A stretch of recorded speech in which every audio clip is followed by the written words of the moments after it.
आप सभी को जय मसीह की। द बाइबल पोर्शन में आपका स्वागत है। हमारा आज का वचन है दूसरा राजाओं की पुस्तक 22वां अध्याय वचन 11 से 20। व्यवस्था की उस पुस्तक की बातें सुनकर राजा ने अपने वस्त्र फाड़े।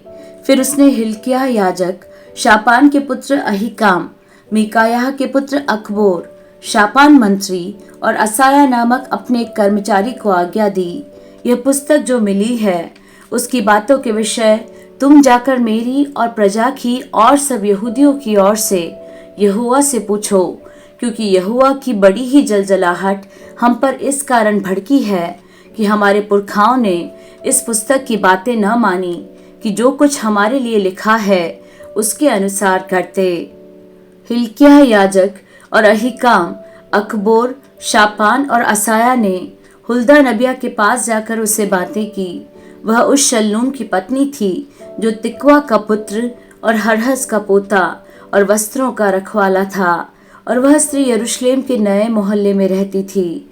उसने उनसे कहा, इस्राएल का परमेश्वर यहोवा यूं कहता है कि जिस पुरुष ने तुमको मेरे पास भेजा उससे यह कहो, यहोवा यूं कहता है कि सुन, जिस पुस्तक को यहूदा के राजा ने पढ़ा है उसकी सब बातों के अनुसार मैं इस स्थान और इसके निवासियों पर विपत्ति डालने पर हूँ। उन लोगों ने मुझे त्याग कर पराये देवताओं के लिए धूप जला और अपनी बनाई हुई सब वस्तुओं के द्वारा मुझे क्रोध दिलाया है। इस कारण मेरी जलजलाहट इस स्थान पर भड़केगी और फिर शांत न होगी। परंतु यहूदा का राजा जिसने तुम्हें यहोवा से पूछने को भेजा है उससे तुम यो कहो कि इस्राएल का परमेश्वर यहोवा कहता है, इसलिए कि तू वे बातें सुनकर दीन हुआ और मेरी वे बातें सुनकर कि इस स्थान और इसके निवासियों को देखकर लोग चकित होंगे और शाप दिया करेंगे, तूने यहोवा के सामने अपना सिर झुकाया और अपने वस्त्र फाड़ कर मेरे सामने रोया है। इस कारण मैंने तेरी सुनी है, यहोवा की यही वाणी है।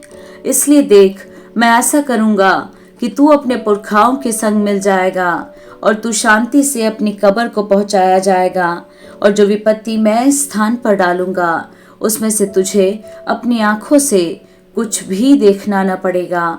तब उन्होंने लौटकर राजा को यह संदेश दिया।